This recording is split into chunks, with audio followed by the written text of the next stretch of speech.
all this infrastructure that's falling apart is a neglect of office for those that are supposed to be taking care of those things.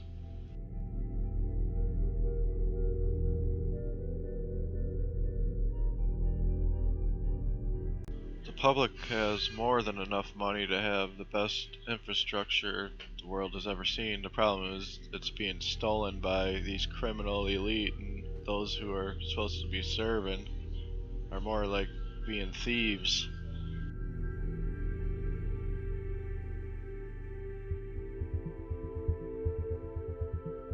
Cavitation is totally understood by these people. It's just that their friends who they contract out this kind of work can outbid all the other guys by taking the lowest bid contract.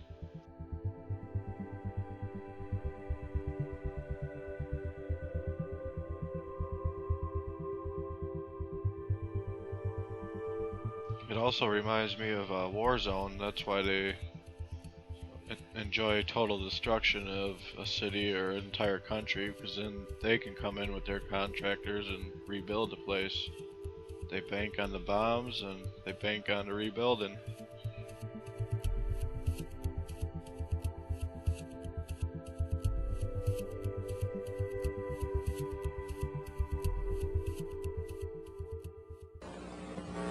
At Lake Powell, almost all the waters of the upper basin of the Colorado join. Into this vast lake flow waters of the Colorado, the Green, the White, the Yampa, the Duchesne, the Gunnison, the Dolores, and the San Juan. With almost every tributary overflowing its banks, it was inevitable that Lake Powell would rise to new heights in 1983.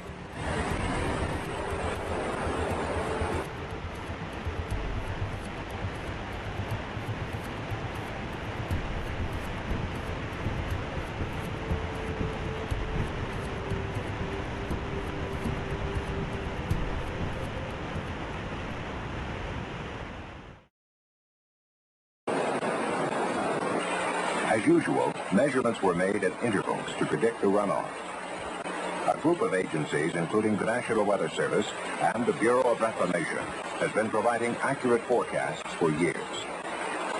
But it didn't look like a big runoff in January 1983, when the forecast for the April to July runoff was for only 112% of normal. By March, the forecast had actually dropped to 96%. With stream flows just beginning to rise, the forecast was only up to 131% of normal. Snowmelt runoff for 1983 will actually hit about 210% of normal.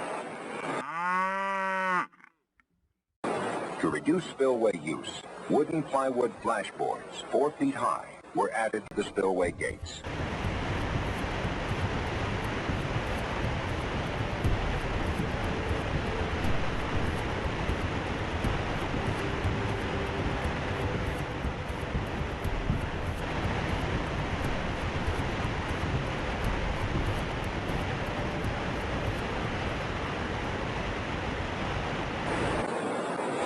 It was understood at the outset that the spillways would probably suffer some erosion by cavitation if they were used at high flows for long periods.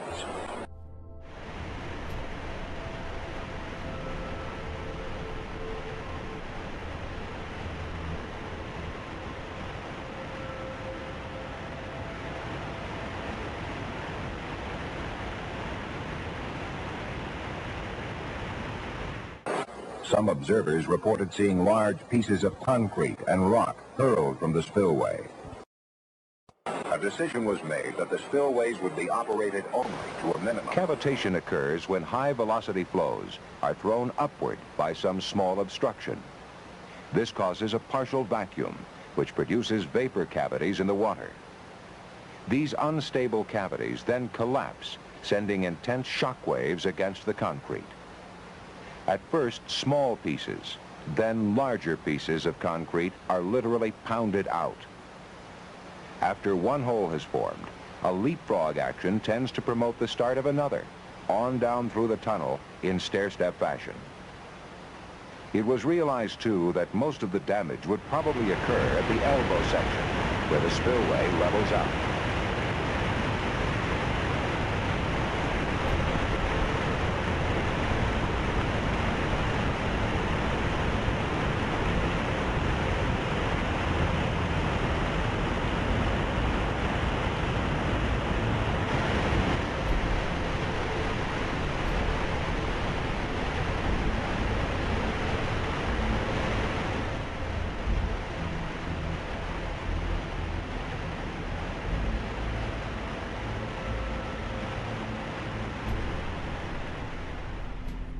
A photo taken by one of the inspectors disclosed holes in the concrete lining 20 feet wide and up to 4 feet deep. Cavitation had quickly left its mark.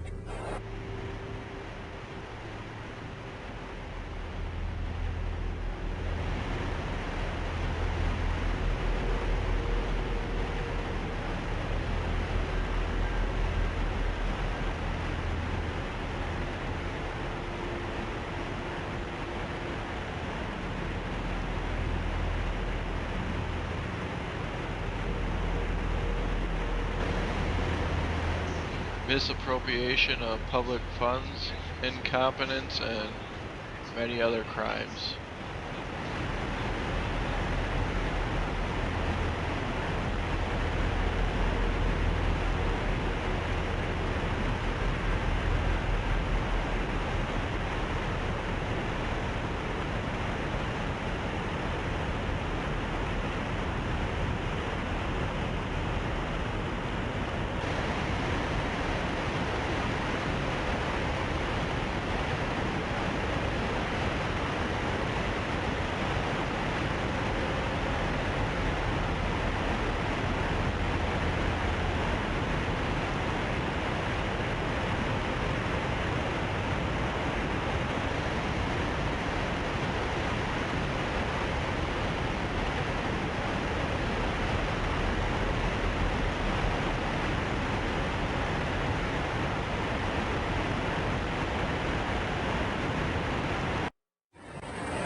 But it was no time to relax, for Lake Powell was rising rapidly, with inflows of about 120,000 cubic feet per second. The result was the most spectacular water display ever seen on the Colorado River. 2,000 tons of water per second roaring from the spillways and outlet tubes. This is the first time since 2013 that we've released water down the spillway. Well, I was first kind of disappointed, but hopefully they don't let it all the way out because I'd like to have our lake full. We're moving into 5 years of drought. This is one of the highest levels we've seen in nearly 5 years. And right now we're encroaching in what we call the flood pool, the top 50 feet of the reservoir between the current water level and the tree level. But that little bit of room that we need, that's why we're letting the water out. So people need to just relax, enjoy the view, because it is spectacular when the water comes down the spillway, but it's only to maintain that flood control buffer zone. It's some of the water is going to be stored in a reservoir down south, but the majority of it will be for in-stream use, fish habitat on its way out to the ocean. The water that we're sending down the spillway right now is 6,000 cubic feet per second. It probably will not increase above that.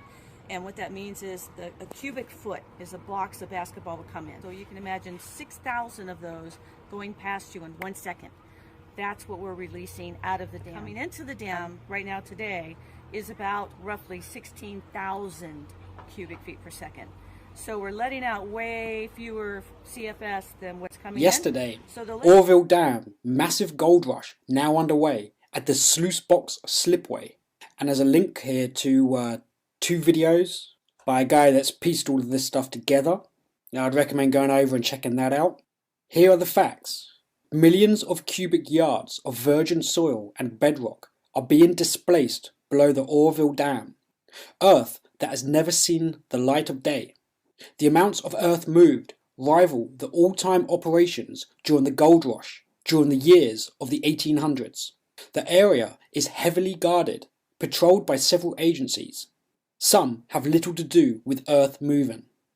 Several workers were fired for posting pictures of the slipway online. This spillway is designed exactly like a giant sluice box. Water will continue to destroy the mountainside and expose new earth well into the summer of 2017. Gold will accumulate just downstream of the spillway in cracks and veins.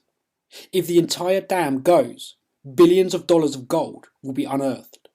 Oroville Lake is the site of the submerged gold mine of Bidwell Bar, one of the first to begin the California gold rush. The native Maidu Indians were tricked into trading gold rocks for items of very little value. The Mauritanian King Joba of North Africa ruled over the port of Ophir, where Solomon received his gold once every 3 years. Oroville was originally named Ophir City after the gold port of Solomon in North Africa. Yabu is the Berber pronunciation of King Juba, a North African Roman ruler, who was married to the daughter of Cleopatra. Mount Ophir, further south, was the location of the very first gold coin mint in California, run by the assayer Humbert. Is state-sponsored Freemason gold mining at the expense of taxpayer dollars and public safety now underway? The heavily guarded, media-censored spillway and stretches of river beneath it may yield billions of dollars in gold, as tons of rock and sediment have been dislodged from the mountainside. As soon as water levels subside this summer, let the new California gold rush begin. The state will most certainly pick clean the off-limits areas.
It was called the Pearl of Russia's hydropower engineering. It produced the most energy. It had a majestic design. It was the biggest and the most dependable. The Sayano-Shushenskaya hydroelectric power plant. It's the biggest and the most solid arched concrete structure. It's even been included in the Guinness Book of World Records.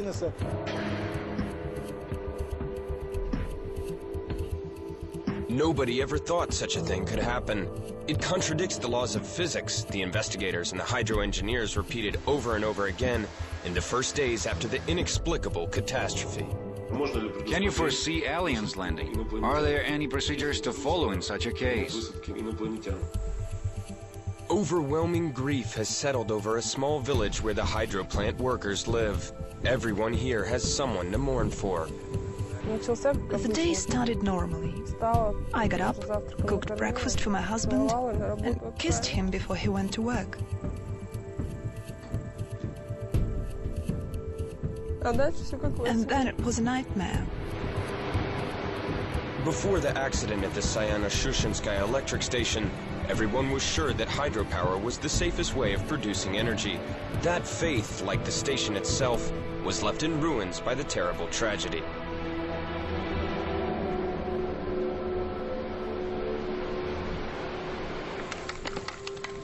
It's a peaceful village located on the bank of the Yenisei River. Clean air, fresh apples, weekend picnics by the riverside, and enviable, dignified jobs. In the mornings, a tram collects the hydropower plant workers at each stop, taking them to work free of charge. The shift starts at 8 a.m., and it was the same every day for the 30 years of the plant's existence. That's just how it was the morning of August 17, 2009. 399 workers passed the plant's security entrance. 75 of them never came home. The cleaners prepared the plant for the new working day, washing the floors in the turbine room. Engineers and technicians changed into their work clothes. Accountants drank their morning coffee. Operators checked the logs and inspected the equipment after the night shift. That's what the first 13 minutes of the day looked like.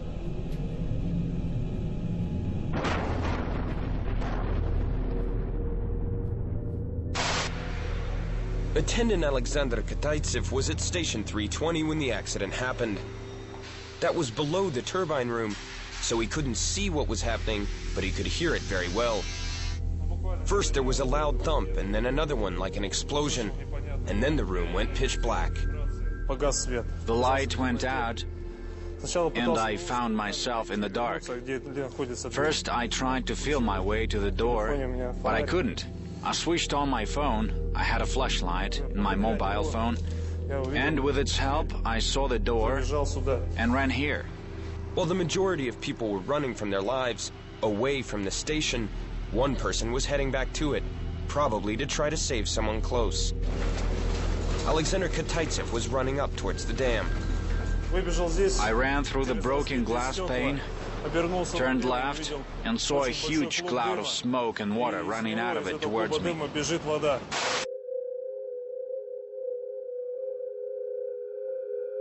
As Alexander ran up the endless flights of stairs, people down in the nearby village were frantically gathering their families and fleeing for the mountains, some in cars, others on foot. At this point, Sergei Schultz was approaching the station. From his truck, he saw that the dam was intact and the gates were already closed. Well, people in the village could not see what was going on at the station, and so I needed to go there and tell them. Sergei had been retired, but after the accident, he returned to work. Now he helps recover archive documents. During breaks, he explains to journalists how the station's 10 hydro turbines work. It's like a lesson in physics. A rotor, a starter. Kids learn these things at school. It's like a regular motor, except it's much bigger. This is what we walk on when we're in the engine room. You can see a little man here. All this is the size of an 8-story building, and this huge structure was tossed up by water. When asked how this all could happen, many station employees are still dumbfounded. It was impossible, they say. Yet the fact remains, water ripped out the 1,500-ton turbine number 2 and lifted it up 14 meters in the air. The turbine continued to rotate and scatter tons of concrete around it. Eventually it hit the roof, destroyed it, and fell back down to where it once stood. Because of a series of short circuits, other turbines began to disintegrate. Transformers exploded. Prosecutor Vladimir Anufriev has never handled such a difficult case before. Investigators are interviewing thousands of people. They spend nights brushing up on their physics. They watch countless hours of security footage over and over again. People came from all over the Soviet Union to build the Sayano-Shushenskaya hydroelectric power station. Young idealists gathered to take part in the enormous construction project. Yenisei, we're going to conquer you, read the slogans, and conquer they did. In 1975, they dammed the Yenisei, and 3 years later, the first turbine came online. The dam started supplying Siberian regions with electricity.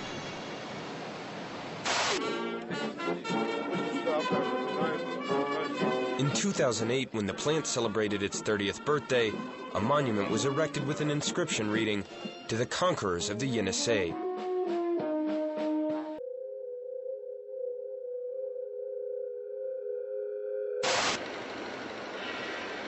The engine room of the station had been destroyed and completely flooded. The first rescue workers were approaching the site. Divers in wetsuits plunged into water now mixed with concrete, oil, and acetone.